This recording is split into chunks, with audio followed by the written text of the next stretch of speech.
When fake HOA enforcers crushed young Mason's hand, the peaceful life of Willow Creek shattered in an instant. Pretending to serve the community, these imposters hid behind false authority, leaving real families to suffer. But they didn't count on Mason's father, Jackson, a Marine Force recon veteran who turned one tragic moment into a battle for justice that shook the entire town. And just wait until you see how this fierce fight for truth ended, and why real justice couldn't be stopped this time. The sun was dipping low behind the swaying willows of Willow Creek, casting a soft golden glow over the quiet neighborhood. The breeze carried the salty hint of the ocean, and for a moment, everything felt untouched, almost too perfect. Jackson Reynolds knelt by the mailbox at the edge of his driveway, tightening a loose screw, the metal cool against his calloused fingers. His 9-year-old son Mason zipped back and forth on his skateboard along the smooth sidewalk, bursts of laughter filling the air every time he executed a clumsy little trick. The light caught on Mason's scuffed sneakers, making them flash silver and blue with every kick and push, like sparks dancing across the pavement. Jackson glanced up from his work now and then, smiling to himself, feeling that rare peace only a father knows when he sees his child simply being a child, free and full of life. He was just about to call Mason in for dinner when an unfamiliar rumble broke the stillness. A battered gray van coated in dust and grime rolled slowly down the street. No logos, no official plates, nothing to suggest it belonged here. It pulled up suddenly in front of their house, tires crunching against the curb. Jackson stiffened slightly, instincts sharpened from his years in the Marines kicking in without thought. Before he could fully process it, 2 men jumped out. They wore mismatched dark uniforms with HOA enforcement printed sloppily across cheap-looking vests. Their boots pounded against the asphalt as they stormed toward Mason without a word of greeting or warning. One of them barked, "Hey, stop right there." His voice was gruff, impatient, laced with an authority he had no right to claim. Mason, still coasting on his board, blinked in confusion and rolled to a slow halt. "You can't skateboard here. HOA rules. You're trespassing," the man snapped, jerking his thumb over his shoulder toward a clipboard he wasn't even holding. Mason pushed his board back with the tip of his sneaker, looking genuinely puzzled. "But I live here," he said, his small voice tentative but firm. "That's my house right there. My dad's right there." He pointed toward Jackson, who had risen halfway from his crouch, a growing knot forming in his chest. The men didn't even look. One of them, the bigger of the two, lunged forward and grabbed Mason's wrist roughly. "You'll learn what happens when you don't listen," he growled. Mason cried out, trying instinctively to pull away, but the man's grip tightened with cruel indifference. Jackson moved fast, but he was just a heartbeat too late. In a split second, there was an awful, sickening crunch, a sound that didn't belong in the warm, safe world of suburban sidewalks and family homes. Mason's scream ripped through the air, sharp and raw, cutting straight through the evening calm like a blade. His skateboard clattered uselessly to the ground as he crumpled onto the sidewalk, clutching his injured hand to his chest. Blood seeped between his fingers, staining the front of his light T-shirt and spreading patches of red. Jackson's world narrowed to a pinpoint around that sight. His son, hurt, crying, broken. He heard nothing else, saw nothing else as he charged across the lawn, fury and fear pounding in his ears. The 2 men backed away quickly now, shouting something about discipline and rules, their fake authority crumbling the moment they realized who they were dealing with. Jackson reached Mason first, dropping to his knees, his hands trembling as he carefully tried to assess the damage without causing more pain. Mason sobbed, trying to be brave, but the agony was too much for him to hide.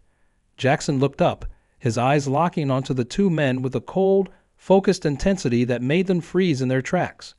Every fiber of his being screamed for action, for retribution, but Mason needed him more. Gritting his teeth, Jackson pulled his phone from his pocket and hit emergency services with one hand, the other never leaving Mason's trembling back. "Stay with me, buddy.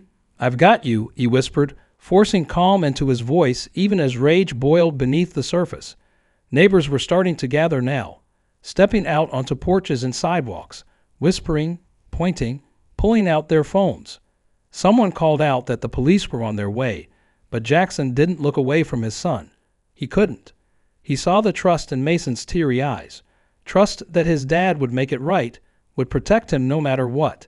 And in that moment, Jackson Reynolds silently vowed that nothing was going to stand in the way of justice for his boy. Not tonight. Not ever. Jackson dropped the wrench without thinking, the tool clattering uselessly against the concrete as he surged forward, driven by something deeper than instinct. His heart pounded in his chest, a heavy, painful rhythm that seemed to echo louder with every step he took toward his injured son. "What did you do?" he roared, his voice slicing through the thickening air like a thunderclap. Without hesitation, Jackson seized the nearest man by the front of his cheap vest, the flimsy material bunching in his fist. The so-called officer stumbled back a step, his bravado evaporating in an instant. His partner, pale and wide-eyed, fumbled with something at his belt, what looked like an ID badge, but Jackson didn't need to see it. He already knew these men weren't law enforcement. They weren't even real HOA representatives. They were pretenders, imposters hiding behind meaningless props. Around them, the peaceful facade of the neighborhood was beginning to crack. Doors opened.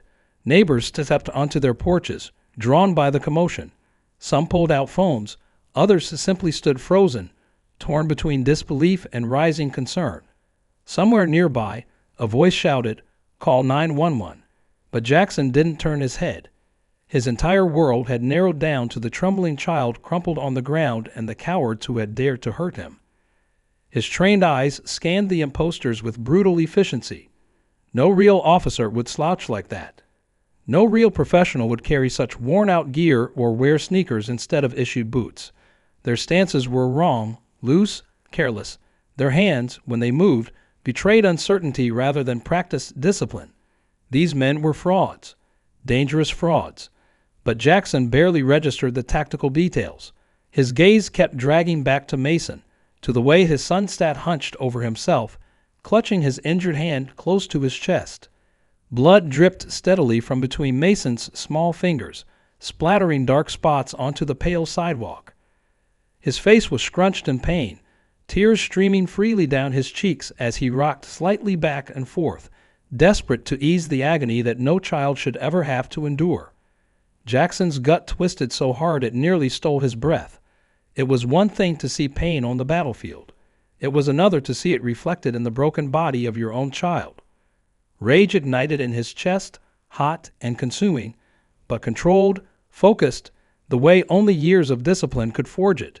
This wasn't a random act of violence. This was personal. They had crossed a line that could never be uncrossed.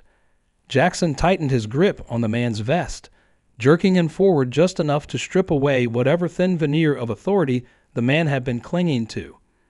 The impostor stammered something about enforcing HOA regulations, but the words were meaningless noise, hollow and cowardly. Jackson's voice dropped low, cold as steel. "You touched the wrong kid," he said, every syllable heavy with promise. The man squirmed, his eyes darting toward the gathering crowd, toward his partner, toward the battered van idling a few yards away, as if it might somehow offer him escape. But Jackson didn't release him. Not yet. A second later, real police sirens wailed in the distance, cutting through the thick tension like a blade. The fake officers stiffened, their bravado finally collapsing into raw panic. They knew they were out of time. Jackson let the man go with a hard shove, sending him stumbling back toward his terrified partner. He dropped to one knee beside Mason, his hands suddenly gentle as he reached for his son. "I'm here, buddy," he murmured, voice cracking despite himself. "It's going to be okay. I promise you." Mason whimpered but tried to be brave, blinking up at his father through the blur of pain and tears. Jackson pressed his hand lightly to Mason's back, offering what little comfort he could while keeping his eyes locked on the imposters. Around them, more neighbors were closing in, their faces etched with outrage and disbelief. Cameras captured every second. Witnesses whispered among themselves, building a tidal wave of fury that Jackson could feel gathering strength, but none of it mattered more than the small, broken figure on the ground before him. As the sirens grew louder, Jackson felt a deep certainty settle over him. This wasn't over. not by a long shot. Justice wasn't something you waited for. It was something you made happen. And tonight, Jackson Reynolds would make sure these men, and anyone who thought they could prey on the innocent, would learn exactly what that meant. The fake officers exchanged a panicked glance, their flimsy confidence unraveling with every heartbeat. They started backing away, inching toward their beat-up gray van like cornered animals, looking for the nearest way out. One of them muttered something under his breath, scanning the gathering crowd and the flashing phones with mounting fear. But Jackson Reynolds was already moving, faster than either man could react. Jackson stepped between them and their vehicle, blocking their path with the solid, unyielding presence of a man who had seen far worse threats and never flinched. In one swift, practiced motion, he reached out and snatched the badge dangling from the belt of the man he had confronted earlier. The imposter tried to jerk away, but Jackson was too quick, his hand closing around the cheap plastic with the certainty of a man who knew exactly what he was doing. He raised the badge up into the golden light of the setting sun, turning it so that everyone nearby could see the truth for themselves. The badge was a joke. No hologram, no official seal, not even the right font. It was a prop, nothing more. Fake. Jackson growled, his voice low and thunderous, carrying across the stunned silence that had fallen over the crowd. He turned his hard stare back to the two men, who now looked like they were trying to melt into the pavement. "You're not HOA. You're not security. You're criminals." The words landed like hammer blows. There was no mistaking the finality in Jackson's tone. Around them, the murmurs of the neighbors grew louder, angrier, a low rumble of outrage building with every passing second. And then, slicing through the tension, the distinct wail of approaching sirens filled the air. Red and blue lights flickered against the houses as two patrol cars came screeching to a halt at the curb. Real officers, uniforms crisp, movements precise, poured out, weapons drawn but measured, trained hands signaling for everyone to step back. Jackson did not resist when an officer gently guided him aside. He had made his point, and now it was time for official justice to take over. The two fake officers tried to protest, hands raised in mock surrender, but it was too late. One of them made a desperate lunge toward the van, but a swift, practiced move from a deputy sent him sprawling face down on the asphalt and knee-pinning him firmly in place. The other was yanked backward and cuffed before he could say another word. One, in a final act of foolishness, tried to resist, twisting and shoving against the officer's grip. He was met with a firm baton strike to the side, controlled, professional, just enough to bring him down without real harm. Cries of protest turned into groans as the man was pinned alongside his partner. Jackson watched it all with cold, quiet satisfaction. His hands shook slightly, not from fear but from the sheer force of emotion coursing through him, but he kept them steady on Mason's small shoulders.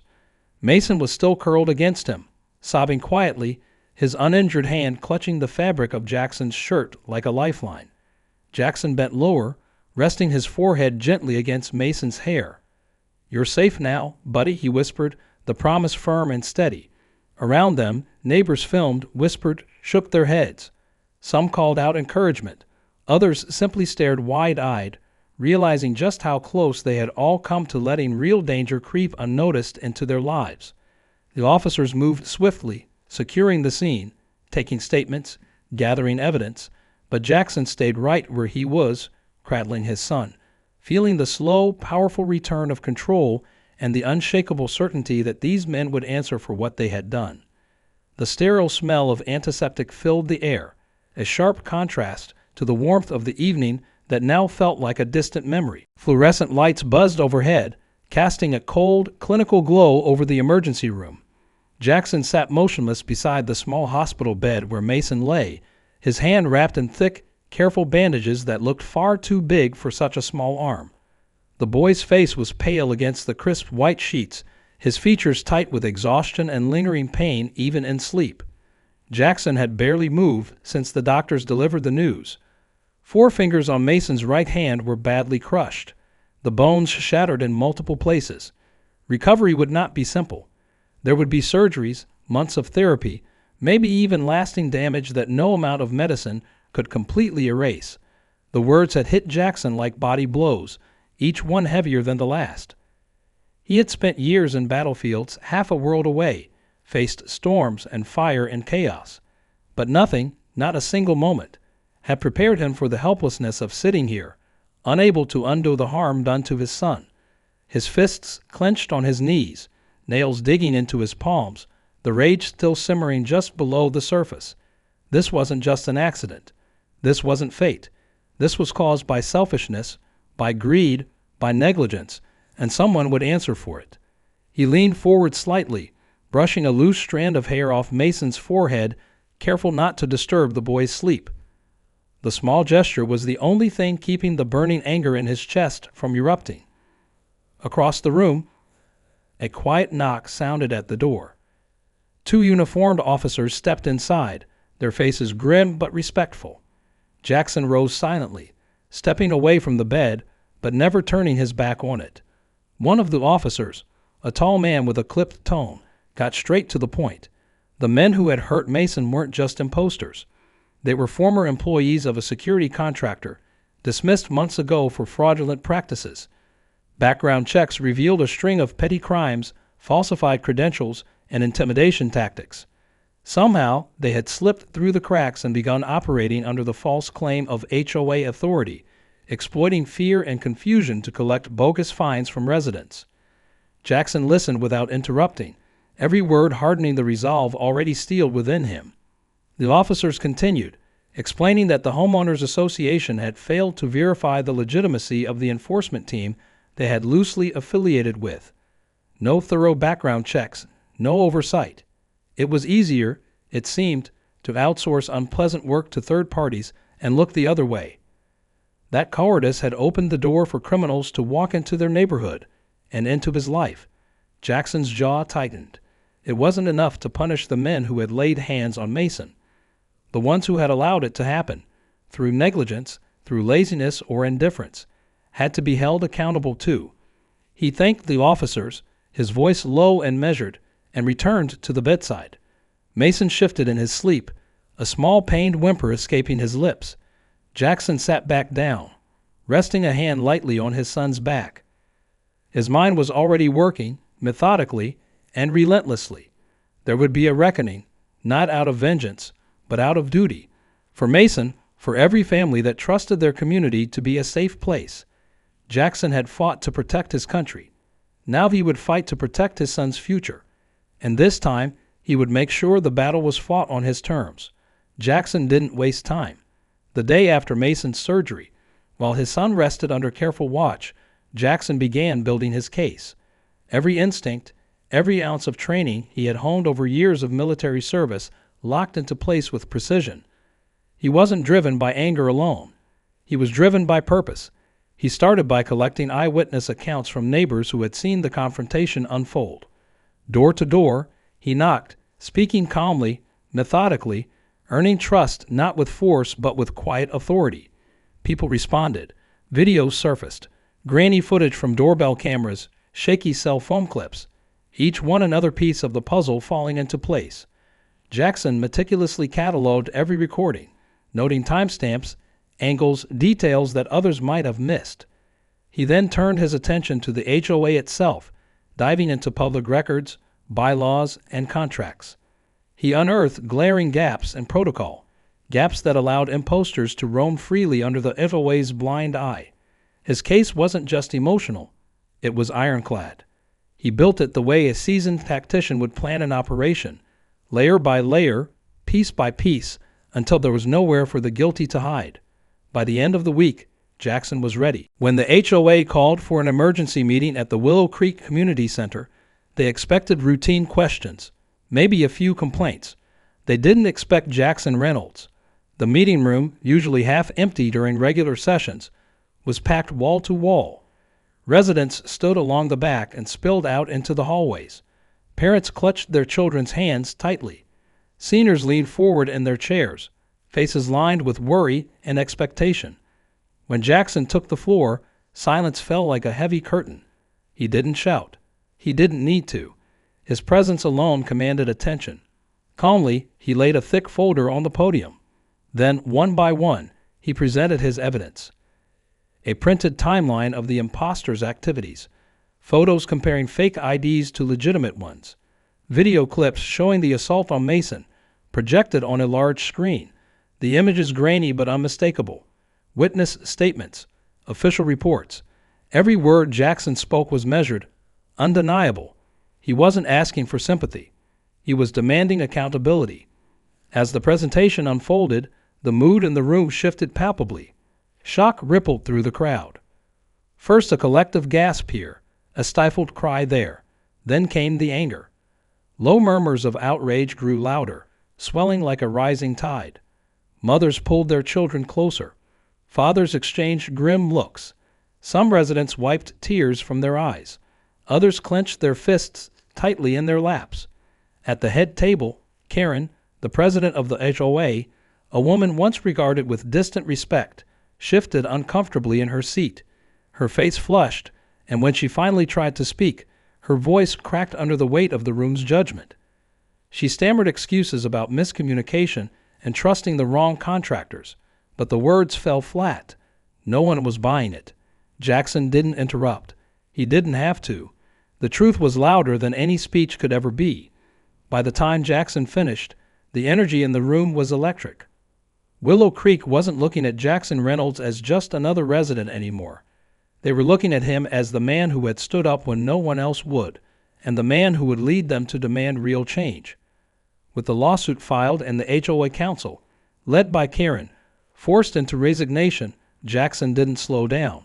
He met with legal advisors, pushed for stricter rules, and demanded full background checks for anyone working in the community. News of Mason's injury had stirred more than outrage. It sparked change. Local leaders promised reforms. Parents who once stayed silent now spoke up, determined to protect their families. Meanwhile, prosecutors moved quickly against the imposters, stacking multiple charges that left no room for escape. Jackson attended every meeting, every hearing, standing tall not just as a father but as the voice of an entire community that refused to be silenced again.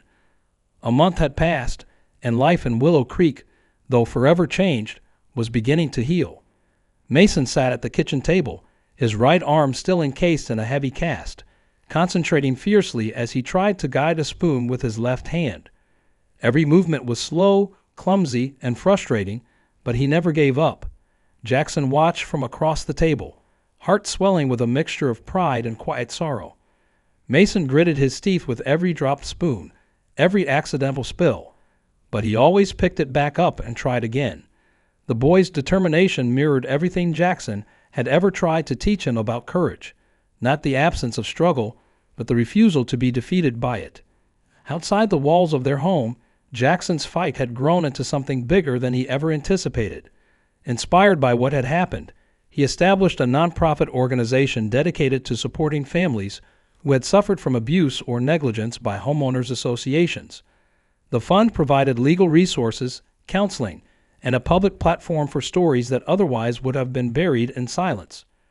Word spread quickly. Families from neighboring communities reached out, some for help, others to offer support. What had begun as one father's mission to defend his son was evolving into a movement for real change.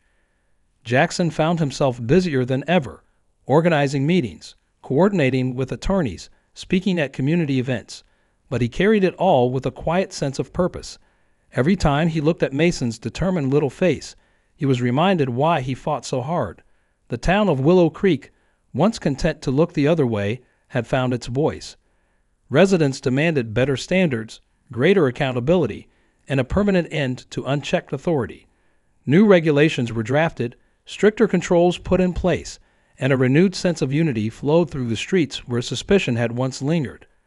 It all culminated one bright Saturday afternoon when the city held a public ceremony at Town Hall to recognize the people who had made a difference. Families gathered on the wide steps under fluttering banners, children laughing and playing under the warm sun. Jackson wasn't seeking recognition, but when his name was called, the crowd erupted in cheers. Clutching Mason carefully in his arms, Jackson walked up to the stage, where the mayor shook his hand and presented him with a framed certificate of gratitude for exceptional courage and service to the community. Cameras flashed. Applause echoed through the plaza. Mason beamed proudly from the safety of his father's arms, waving his good hand shyly to the crowd. Jackson looked out over the sea of faces, some familiar, others new, but all of them united by something stronger than anger or fear: hope. For the first time in what felt like forever, Jackson allowed himself to breathe deeply. He felt the weight of the past weeks lift, replaced by a profound sense of peace. Justice hadn't come easily. It hadn't erased the scars, but it had been fought for and won. As he held Mason higher for the crowd to see, Jackson's heart swelled with gratitude. His boy was healing. His community was stronger. And for the first time in a long time, he truly believed that no matter how deep the wrong, the fight for what was right could, and would, prevail. Jackson stood on the front porch of his home, arms crossed loosely over his chest, watching the scene unfold before him with a quiet, unshakable pride. Mason was out in the front yard, laughing freely as he kicked a soccer ball back and forth with a group of neighborhood kids. His cast was finally off, his movements still a little careful, but growing stronger every day. The sun bathed the street in a warm golden hue, and for the first time in a long while, Jackson allowed himself to truly enjoy the moment without bracing for the next blow. Beside the freshly repainted mailbox, a new addition stood tall.